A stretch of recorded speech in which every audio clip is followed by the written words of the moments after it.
When it comes to wildlife and animals, we believe a lot of things that aren't actually true. Yeah, those are called myths, and some of them even sound pretty logical. But if you want to know about the truth behind some of the biggest and most popular myths about animals, I'm here to help you. Stick to the end and know the real truth. Sharks can smell blood from miles away. Sharks are one of the most popular dudes from the ocean. Movies have been made on them, and stories have been spread. One such story is that sharks can smell blood from miles away. And honestly, when I heard it, the first thought that came to my mind was to replace my dog with a shark. But then I learned the fact. Sharks cannot actually smell your blood from that far away. Yeah, it's true that they have extremely sensitive and keen smelling ability, but it still isn't enough to pull off such a task. So I stuck with my dog. Sharks are really attracted to blood, but they cannot smell out just a drop of blood, and that too from miles away. I mean, that's superhero stuff. Most recent research has shown that shark smelling ability is only effective for a few hundred yards.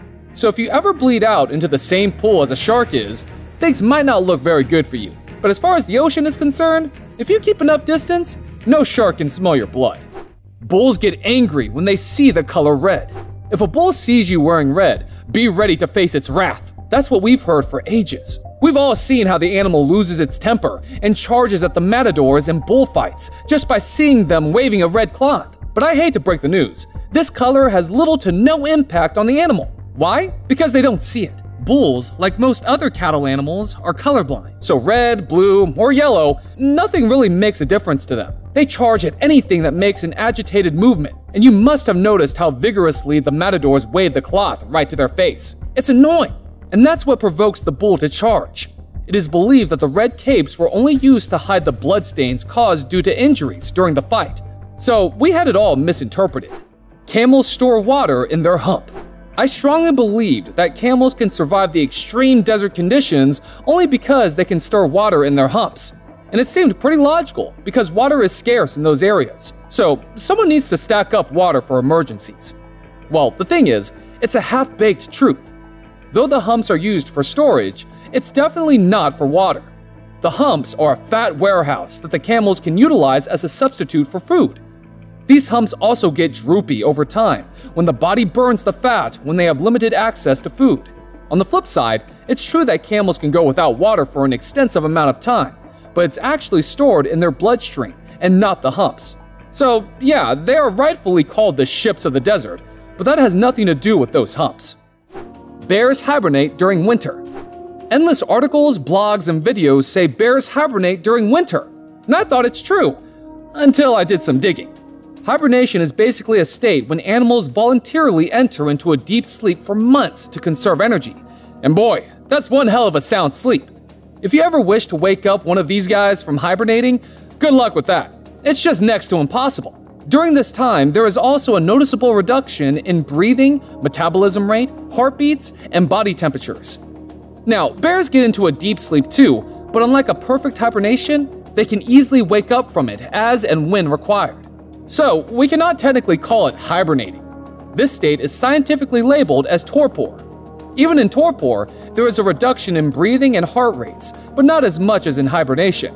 Plus, the body temperatures remain relatively high during this time. It does sound similar to hibernation, but definitely not the same. Wolves howl at the moon. Wolves howl at the moon and become werewolves or something like that. At least that's how all horror movies have portrayed wolves till date.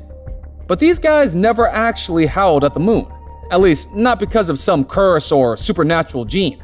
Wolves howl at night simply because they are most active during those hours. They also howl at other times during the day, but it's more prominently heard at night because everything is much quieter during that time. The howls are basically for communication, and with everything so silent, the noise travels better and is heard over long distances. Wolves do it to send messages or when they get separated from the pack. So, even though wolves howling at the moon makes a good story, it has nothing to do with facts. Bats wants to suck your blood. Probably the dark caves, weird sleeping habits, and unconventional appearance of bats gave birth to this myth. And thanks to horror movies, people really started to believe that bats are vicious bloodsuckers. But turns out, these guys are not really bloodthirsty, and some of them actually prefer fruits above anything else. The problem is, all bats have become infamous since they got associated with the vampires. But the truth is, only one particular species of bat inspired this idea. Vampire bats are the only type of bat that feed on blood, but not in the gruesome and horrifying way that's shown in movies. They only make a small cut in the skin of an animal and lap at the oozing blood, similar to drinking water out of a bowl. So please, don't judge them by their looks. Chameleons blend in with their surroundings. Chameleons can change their skin color, and just like that, someone thought they could blend in with their surrounding colors, and they use it as a defense mechanism. It is so logical that we all believed it. But to be honest, chameleons have no control over it. The color-changing ability of a chameleon is not something they are aware of, and neither can they decide the color they want to change into. It actually happens depending on their mood and body temperatures. They might turn dark when they're aggressive, and pale when it gets too hot. So basically, their emotions get channeled out from their skin, and they show their true colors. So don't be disappointed if a chameleon doesn't look like a chessboard if you ever put them on one. They cannot do it. You can charm a snake with music. Even today, if you take a tour of rural India, chances are you will see a guy carrying a snake in his basket and making it dance to his pungi tunes. The shows are quite impressive, and quickly, people believe that snakes can be charmed by music. But it's really difficult to charm someone with music if they have no ears at all. Snakes do not have a prominent ear. All they have are two small holes which cannot capture any sound.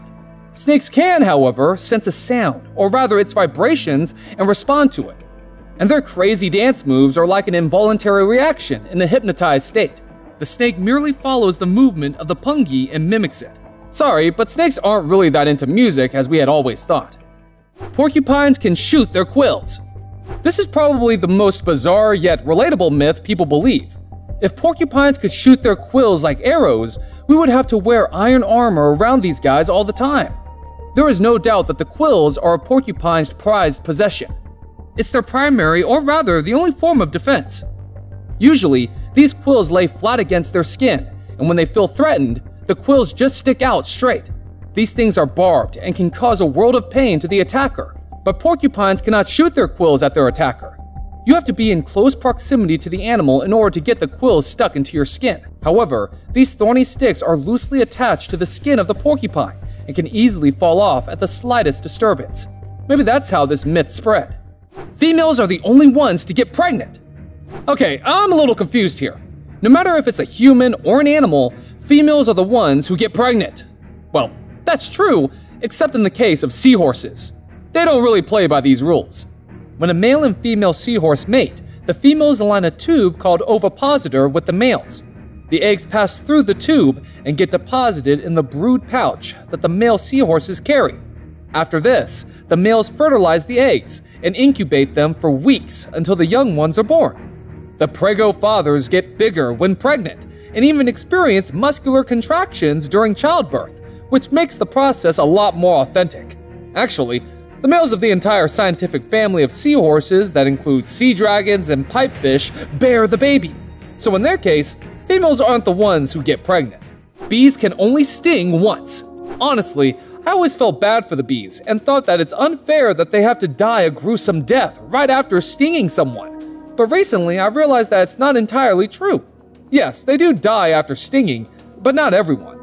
Most of the bees, like bumblebees, carpenter bees, and mason bees, won't die even if they sting you repeatedly because they have a smooth stinger that can easily inject and eject itself from the skin.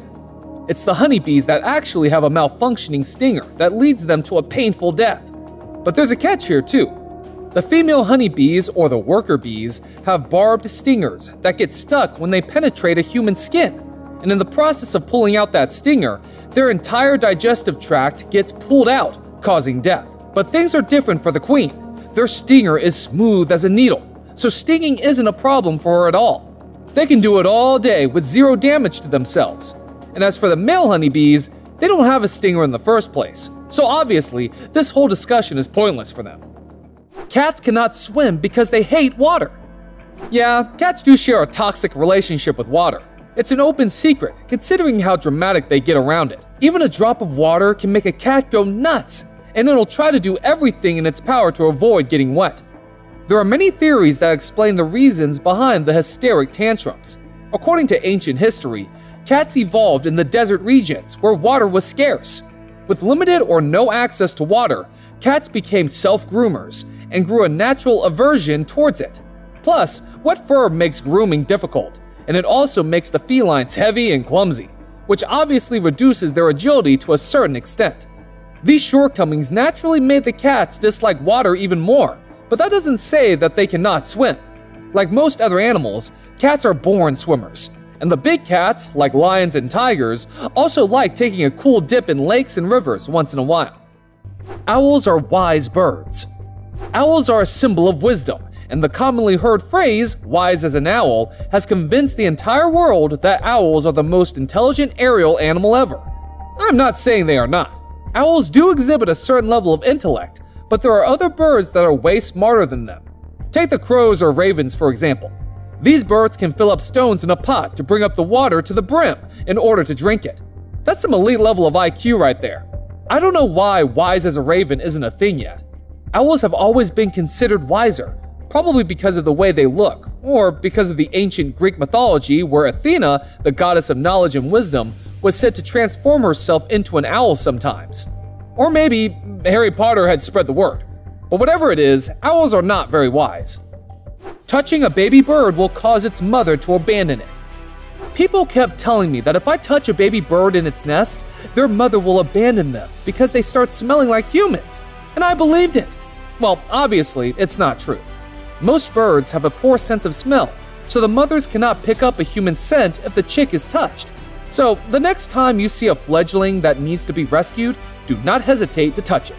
What you should not do is disturb the nest too often, because the mother bird can be somewhere around and might abandon a nest that has had too much human interference.